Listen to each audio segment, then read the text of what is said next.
Hello, welcome back to my channel. My name is Lou, and if you didn't know that, now you do. Today I'm going to show you how you can take a hand drawing and import it into Adobe Illustrator and turn it into a brush. Now, if you can notice, I have fabulous nails, and that's actually because my daughter decided that she wanted to paint my nails, and I didn't have a choice. But yeah, anyways, so what I do is I first draw out the design that I want to turn into a brush, border, whatever it is, right? Um, and I can, and I always change my mind, to be honest. But it's always good to have a variety, right? So here, jumping back into Adobe Illustrator, I first create a layer, right? I find the picture, and then I just drag it into Adobe Illustrator. And personally, I just like to resize it to the size of the layout, right? Then afterwards, I turn down the opacity, and I start using whatever tools I'm comfortable with. There's not one way to do everything.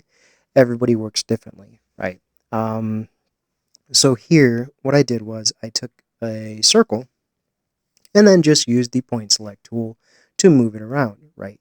One thing I want to mention to you guys is here's a little tip that if you notice I just did, which was I right click on when I have the shape selected, I right click on it and then I go to transform and either I'm going to reflect it, I'm going to scale it, whatever it is, rotate it, and in the window that comes up, I uncheck the preview and I check it again so I can see the changes. Afterwards, I then um, do whatever change I want to do. And instead of just copy paste, what I do is I click on copy, on the button copy, and then I can just press Control D to repeat, or Command D on a Mac to repeat what I just did, right? So it saves a lot of time. Instead of just copying and pasting and moving around, it will be something that will really help do things a lot faster, right?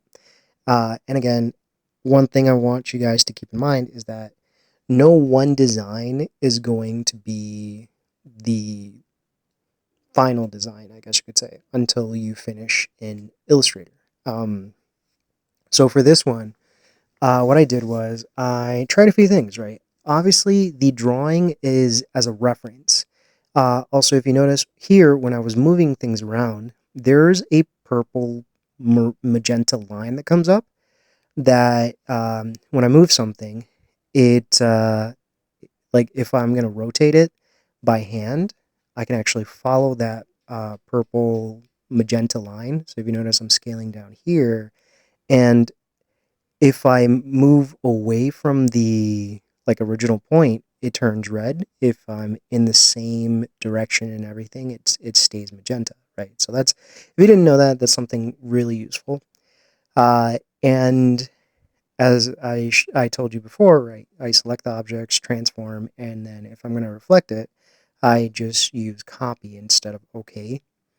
And here I just erased everything before because I was going to eventually use the same design over and over again. So instead of repeating it, I just create one and do the same thing, right? Copy, Control D or Command D, and then it just repeats the same thing.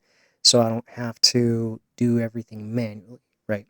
So now that I finished this first design, I go in and I just pretty much Alt, Control, I think it was Alt and Shift, and then just moved it aside so that way it just copies it automatically or duplicates it, right? And then here, as I told you, the drawing is just as a reference, right? Here, what I do is, also one thing I want to mention is you can press R, I think it was Control R or R on your keyboard. I don't remember the shortcut, but that's for the rotate tool.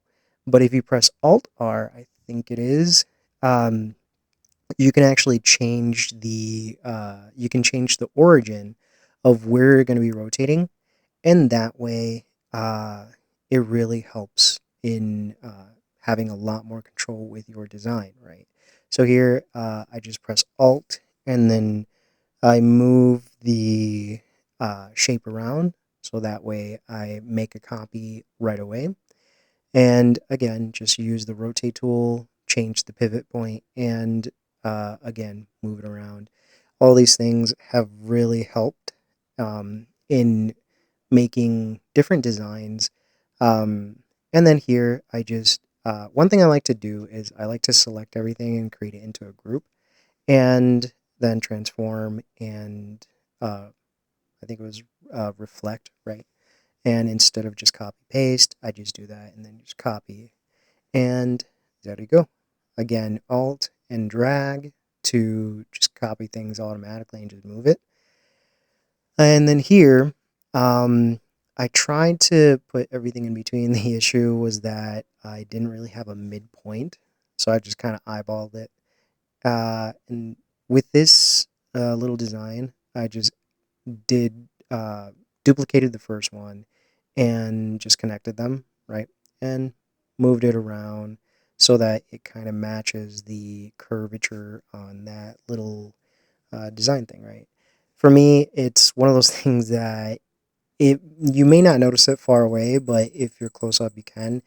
I just have that OCD that like pops in, right, every now and then. Um, and this is a whole process of just doing the design first.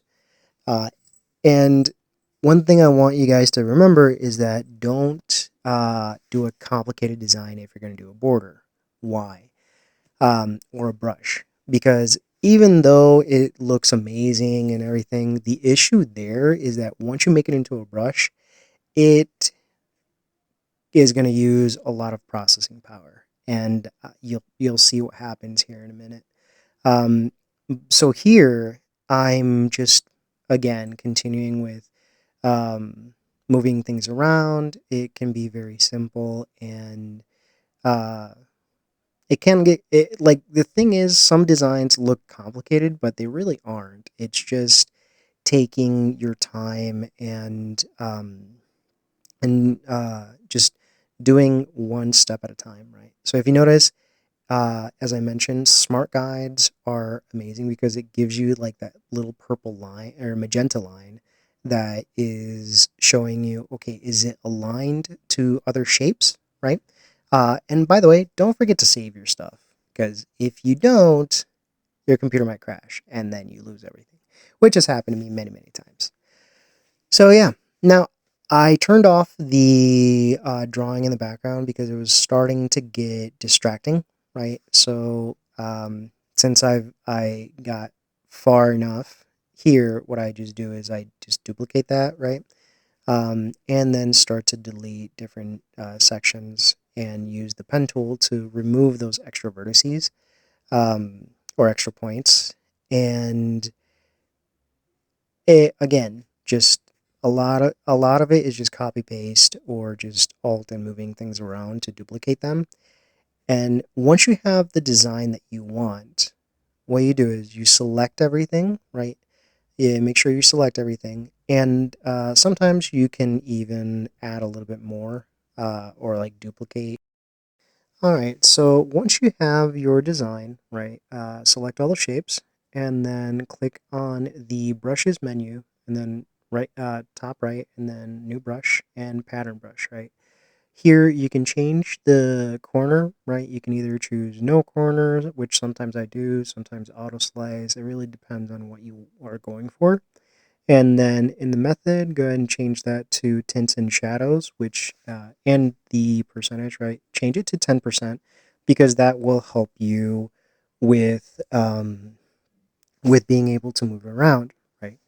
Um, and the tints and shapes allows you to change the color. Now, one thing I want you guys to remember is if it's too complex of a pattern, as you can see, my computer is slowing down and it looks cool and everything, but it can use a lot of processing power, right?